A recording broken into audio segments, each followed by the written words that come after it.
기도하시겠습니다. 하나님 아버지 감사합니다. 너무나도 귀한 우리 성도님들 다시금 말씀의 자리로 불러주시니 참으로 감사드립니다. 성령님 이 시간 우리 모든 성도님들의 마음을 붙잡아 주셔서 이 말씀을 통하여 주님을 만나는 귀한 시간 되게 하여 주시고 하나님 말씀을 통하여 굳게 서는 믿음의 시간 될 수 있도록 인도하여 주옵소서. 말씀 전한 저에게 함께하여 주셔서 하나님의 뜻을 전할 수 있도록 도와주시고 말씀 듣는 우리 모두 가운데 함께하여 주셔서 꼭 필요한 말씀이 새겨지게 하여 주옵소서. 우리 주님 예수님의 이름으로 기도합니다. 아멘.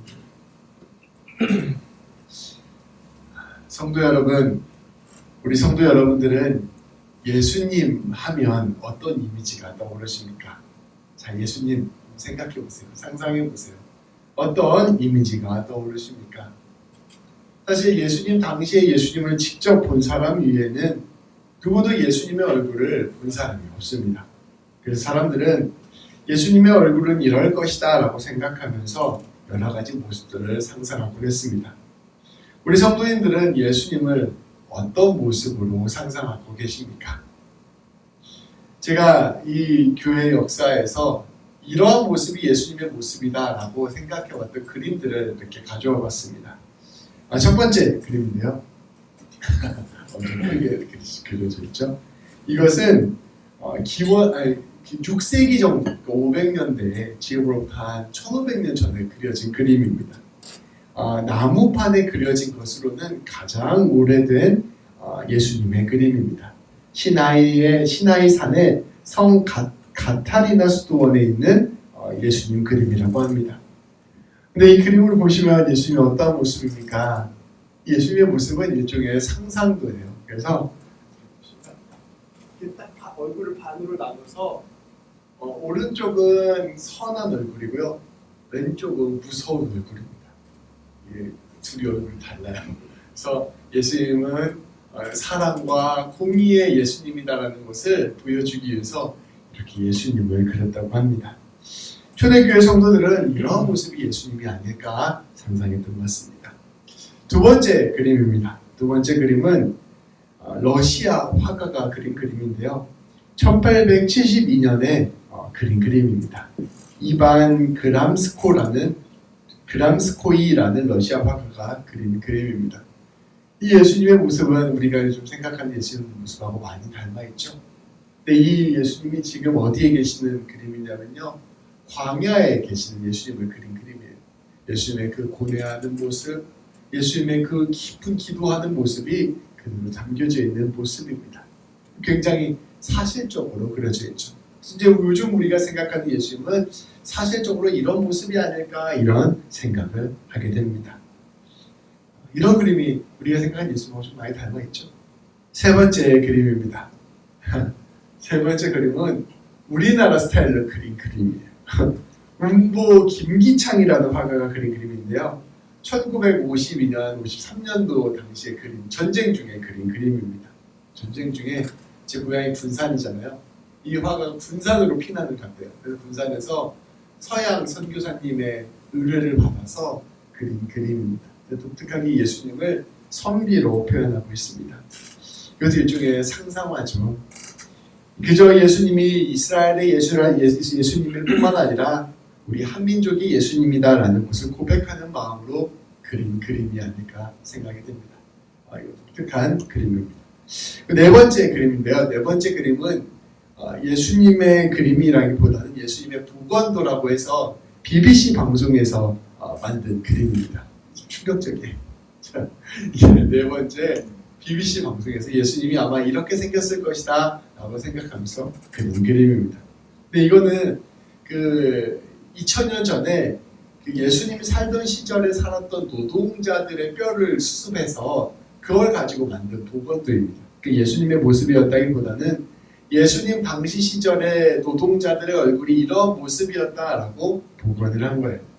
예수님도 당대에 사시던 목수셨기 때문에 이러한 모습과 매우 비슷하지 않을까 추정하며 그린 그림입니다. 너무 못생기고 볼품없어서 예수님 모욕하는 것 아닌가 하는 반발이 나오기까지 하였습니다.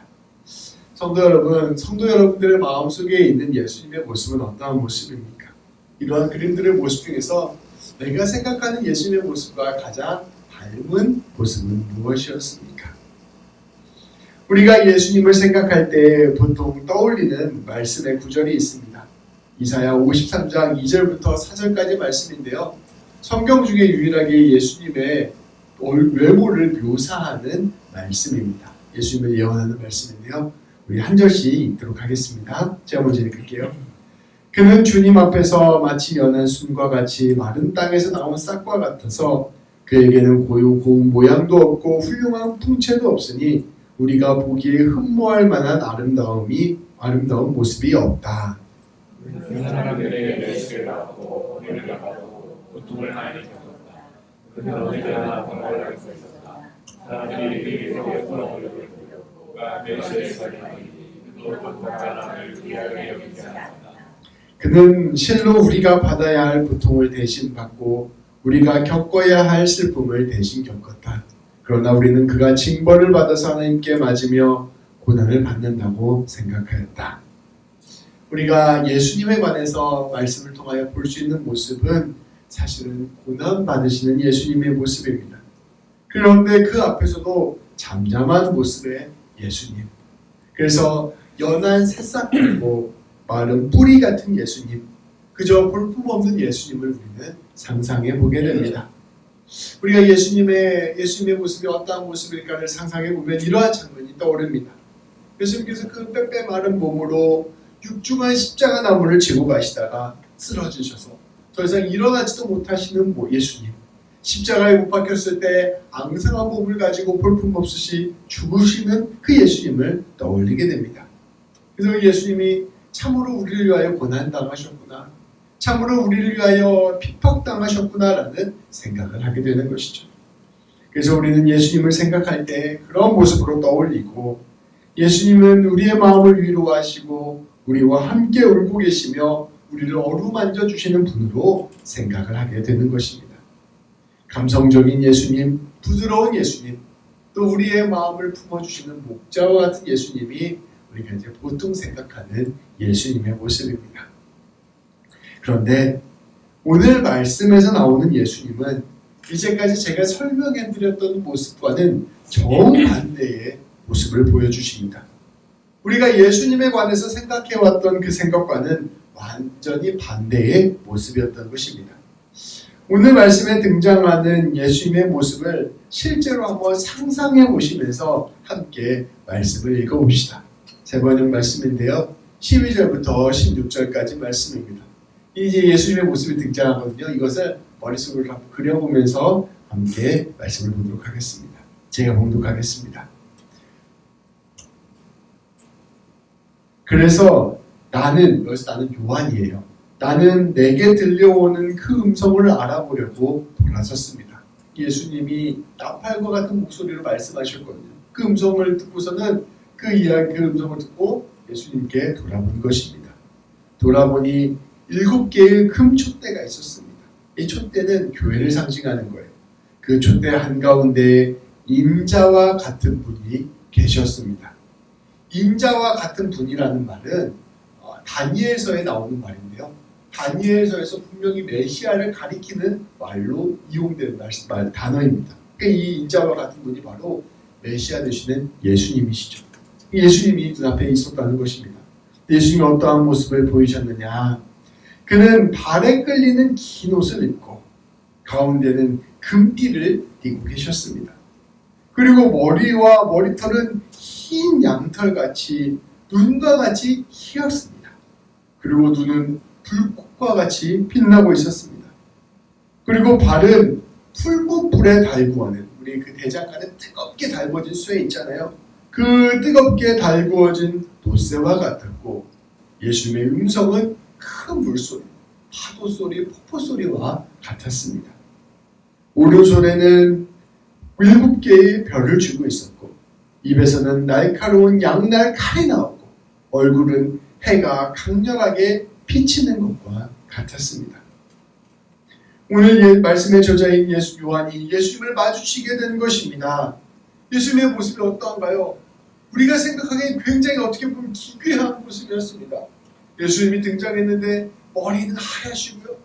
얼굴은 태양처럼 빛나고 있었습니다. 눈은 불꽃같이 빛나고 있었고 입에서는 큰 칼이 나오고 있었습니다. 긴 옷을 입고 계시고 금띠를 두르고 계셨는데 아주 찬란하게 빛나고 계셨습니다. 발을 시뻘겋게 달아오른 루스와 같은 다리를 가지고 계셨습니다. 이것이 바로 예수님의 모습이었습니다. 예수님의 목소리는 우리가 나이아가라 가보진 않았지만 그런 엄청난 큰 폭포나 엄청 큰 폭풍우가 들렸을 때 파도가 크게 칠 때 일어나는 엄청난 물소리, 그 물소리와 같은 목소리를 내고 계셨습니다. 오른손에는 7개의 별을 비추고 있었습니다. 이것이 바로 예수님의 모습이었던 것입니다. 요한이 이러한 예수님의 모습을 본 것이에요. 성도 여러분, 이러한 모습을 가진 예수님을 상상할 수 있겠습니까? 성도 여러분들은 이러한 모습을 가진 존재를 눈앞에서 본다면 어떻게 반응하겠습니까? 요한은 이 예수님을 보고서, 이렇게 생긴 예수님을 보고서 어떤 반응을 보였을까요? 17절 상반절 말씀에 보면 요한이 그 예수를 보고 나타난 반응이 나타납니다. 17절 말씀입니다. 제가 읽을게요. 내가 볼 때에 그의 발 앞에 엎드려서 죽은 자 같이 되네. 이 엎드린 게요, 쭈그리 엎드린 게 아니고 그냥 대자로 쭉 뻗은 거예요. 엄청나게 무서워서 바짝 바닥에 엎드려서 죽은 사람처럼 있었다. 이게 요한의 반응이었습니다. 요한은 예수님 앞에서 그 자리에 마치 죽은 사람처럼 엎드렸습니다. 한마디로 말하면 엄청난 무서움과 경외감이 요한을 사로잡은 것입니다. 그리고 그 위험에 압도되어 마치 죽은 사람처럼 아무런 움직임도 갖지 못한 것입니다. 루돌프 오토라는 유명한 종교학자가 있습니다. 독일 종교학자인데요. 이 종교학자는 이러한 경험을 누미노제라는 단어로 설명하고 있습니다. 실제로 하나님 앞에 섰을 때, 신경험을 했을 때 인간이 경험하는 그 경험을 누미노제라고 표현을 해요. 그 경험은 뭐냐면 압도당하는 두려움에 눌리는 것입니다. 우리가 하나님 만나면 좋으신 하나님 이렇게 될 것 같잖아요. 실제 하나님 앞에 서면 고개를 들지 못하고 죽은 사람처럼 바짝 엎드리게 된다는 것. 그게 누미노제라는 종교적 경험입니다. 예수님 앞에서 나는 그저 사람이다. 그저 피들던 존재다. 그래서 나는 아무것도 아니다. 먼지와 같다라는 것을 깊이 경험하게 되는 것. 그리고 예수님은 지극히 높으신 하나님이라는 것을 경험하게 되는 것. 그 무한한 차이 앞에서 완전히 죽은 사람처럼 엎드릴 수밖에 없게 되는 것. 그 엄청난 두려움 앞에서 전율하면서 동시에 그 엄청난 아름다움 앞에서 떠는 것이 바로 이 누미노제라는 경험입니다. 이 요한은 예수님을 직접 마주치고 나서 그런 놀라운 경험을 하게 되는 것입니다. 예수님은 십자가 죽음과 부활을 통하여 하나님 되심을 온 세상에 드러내셨고 지금도 하나님 우편에 앉아 계셔서 하나님과 함께 온 세상을 다스리는 존재로 이 세상을 지금도 통치하고 계십니다. 우리는 주님이 사람의 연약한 몸으로 오셨기에 그저 우리 주님을 생각할 때 친근하고 따뜻하고 편안한 존재로만 생각하는 경향이 있습니다. 그러나 본질적으로 주님은 모든 세상의 주권을 가지시고 온 세상을 통치하시는 분이십니다. 우리와는 감히 비교할 수도 없는 무한한 권세를 가지고 계시는 분이시라는 것입니다. 우리가 태양을 정면으로 마주보면 몇 초도 그 태양을 마주볼 수 없는 것처럼 우리는 사실 예수님 앞에서 마주설 수도 없는 존재라는 것이 바로 오늘 말씀이 우리에게 보여주는 진짜 현실인 것입니다. 성도 여러분, 우리는 예수님이 우리에게 좋은 친구가 되어주시고 우리의 좋은 동역자가 되어주시고 늘 우리와 함께 해주시는 분이시지만 동시에 이러한 어마어마한 권위를 가지신 분이시라는 사실을 알아야 합니다. 예수님은 그저 우리의 카운셀러 정도가 아닙니다. 우리 곁에서 도와주는 요술램프 지니 정도가 아닙니다. 그저 우리의 삶에 도움이 되는 이웃집 키다리 아저씨 같은 분이 아니십니다. 우리 예수님은 지극히 높고 크신 하나님이십니다. 모든 것을 창조하신 하나님이시고 모든 것을 다스리시는 하나님이시고 우리의 모든 것을 알고 계시는 하나님이시고 우리를 구원하시는 하나님이십니다. 오늘 말씀에 나온 것처럼 불꽃 같은 눈으로 우리의 모든 삶을 관통하여 꿰뚫어보시는 하나님이시고 우리의 마음속 깊은 곳을 알고 계시는 하나님이시며 더 나아가 역사를 통찰하시는 하나님이십니다. 달궈진 녹새와 같은 발로 온 세상의 악을 진멸하시는 하나님이십니다. 그 붉은 쇳덩어리로 바닥을 치면서 악을 진멸하시는 하나님이십니다. 온 천하를 말씀으로 통치하시는 분이시는데 그 입술의 말씀으로 모든 것을 가르고 찌르고 해체하시는 하나님이십니다. 우리 예수님은 우리가 감히 곁에 서지도 못할 하나님이시며 우리가 감히 그 얼굴을 바라보지도 못할 하나님이십니다. 그 예수님께서 놀라운 권세로 이 세상을 통치하고 계시고 우리를 다스리시고 계시는 것입니다. 성도 여러분, 우리는 한편으로 우리에게 사랑으로 다가오시는 그 따뜻한 예수님, 우리의 친구 같고 형제 같으며 늘 우리와 함께 하시는 예수님을 기억해야 할 것입니다. 그러나 동시에 이 세상의 주관자이시며 심판자이신 예수님을 기억해야 할 것입니다. 오늘 말씀에 등장한 그 무섭고도 엄한 예수님, 우리가 감히 그 얼굴을 들지도 못하는 권세를 가지신 예수님을 기억해야 할 것입니다. 이것이 바로 예수님을 진실로 아는 것이기 때문입니다. 그렇다면 우리 예수님께서는 왜 요한에게 이러한 자신의 모습을 보여주셨을까? 왜 이렇게 무섭고 엄한 당신의 모습을 요한에게 직접 보여주셨을까요? 그것은 우리가 지난주 말씀에서 나누었던 당대의 현실을 이해할 때 그 이유를 알 수가 있습니다. 이 말씀이 쓰여진 시대에는 로마 시대였습니다. 도미니아투스 황제가 다스리던 시대였습니다. 그런데 이 도미니아투스 황제가 황제 숭배 세상을 적극적으로 강요하기 시작했습니다. 지방관들도 이에 호응해서 교회를 탄압하고 심지어 순교자들이 나오기 시작하였습니다. 오늘 말씀을 선포하고 있는 요한 역시 반모라는 섬에 유배가 되었습니다. 환란이 곳곳에서 닥치고 있었던 것입니다. 그래서 사람들이 다 두려워 떨고 있었어요. 이제 곧 로마 제국에 있어 나도 잡혀가는 것은 아닌가? 이제 나도 저 처형대 위에 올라가서 죽게 되는 것은 아닌가? 근심하고 있었습니다. 내 삶이 이렇게 망하는 것 아닌가? 교회 이렇게 나가는 것 아닌가? 다 염려하고 있었습니다. 그때 우리 예수님께서 요한에게 당신의 모습을 보여주신 것입니다. 요한아, 교회들아, 진짜 권세가 누구에게 있는 줄 아느냐? 진짜 세상을 통치하는 힘이 누구에게 있는 줄 아느냐? 진짜 영광이 누구에게 있는 줄 아느냐? 예수님께서는 당신의 모습을 요한에게 보여주심으로 이 모든 것을 가르쳐 주신 것입니다. 당신의 긴 옷으로 제사장의 권위를 보여주셨습니다. 그 하얀 머리로 당신께서 전지전능한 분이시라는 것을 보여주셨습니다. 그 금띠로 내가 왕권을 가지고 있다는 것을 보여주셨습니다. 그리고 불꽃 같은 눈으로 내가 이 모든 것을 감찰하고 있다, 보고 있다라는 것을 가르쳐 주셨습니다. 그리고 엄청난 목소리로 이 말씀의 능력을 가르쳐 주셨고 입에서 나오는 칼날로 심판의 권세를 가르쳐 주셨습니다. 달궈진 노새 같은 다리로 악을 물리칠 것을 가르쳐 주셨고 해같이 빛나는 얼굴로 영광을 보여주셨습니다. 그리고 직접 요한에게 말씀하십니다. 두려워하지 말아라. 나는 처음이요 마지막이다. 모든 시간을 다스리는 자다. 나는 살아있는 자다. 나는 죽음을 이기고 부활하였다.